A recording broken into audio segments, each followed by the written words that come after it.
ان سب اہل علم نے لکھا ہے کہ رجب کے مہینے میں کوئی ایک بھی عبادت ایسی ثابت نہیں ہے جو علیحدہ سے نقل کی جائے، آپ کو بتائی جائے کہ فضیلت والی عبادت ہے۔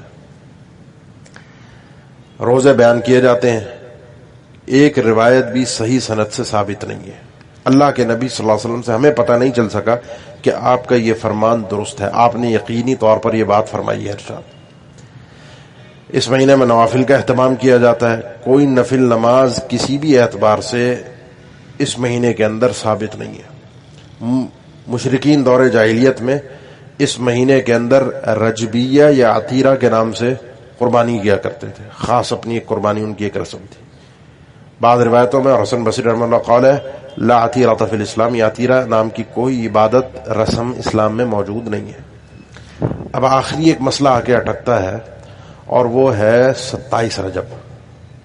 27 رجب اس کو کہا جاتا ہے کہ اللہ کے نبی صلی اللہ علیہ وسلم کو اس دن معراج ہوئی تھی، جس کا ذکر ابھی تھوڑی دیر پہلے آپ نے سماعت فرمایا تھا، سبحان الذی اسری بعبدہ لیلا من المسجد الحرام۔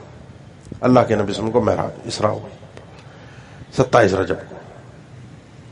اس پہ کئی علماء نے بات لکھی ہے۔ 27 رجب، 27 تاریخ تو دور کی بات، کوئی تاریخ آپ نہیں بیان کر سکتے، کوئی مہینہ نہیں بیان کر سکتے، کوئی سال نہیں بیان کر سکتے جس میں آپ یہ تعیین کے ساتھ یہ کہہ سکیں۔ زاد المعاد میں ابن القیم نے ابن تیمیہ رحمہ اللہ کے حوالے سے نقل کیا ہے کہ تاریخ دانوں نے کوئی مسلم تاریخ نقل ہی نہیں کی کہ اس دن اللہ کے نبی صلی اللہ علیہ وسلم کو اس تاریخ کو اس رات کے اس حصے میں معراج ہوئی ہے۔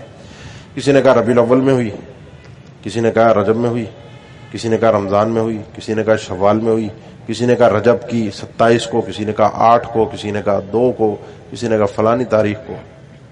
مشہور ہو گیا 27 رجب۔ اس کا مطلب کیا ہے؟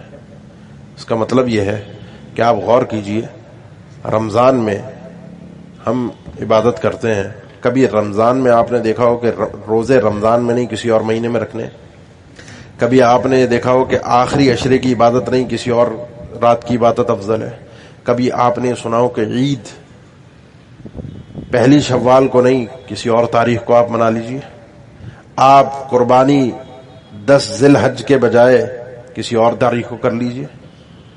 کبھی اختلاف مسلمان جتنے بھی فرقے ہیں، شیعہ ہو، مالکی، شافعی، حنبلی، جتنے بھی ہوں، مقلد غیر مقلد، کسی کا کوئی اختلاف ان تاریخوں میں نہیں ہے، کیونکہ شروع سے مسلمان ان دنوں کو اسی اعتبار سے نسل دل نسل، زبانی، کلامی، عملاً، قولاً، فعلاً، جس اعتبار سے کہہ لیجیے یہ چیز چلی آ رہی ہے۔ اگر 27 رجب اس انداز کی ہوتی، فضیلت ضرور بیان ہوتی اس تاریخ کی۔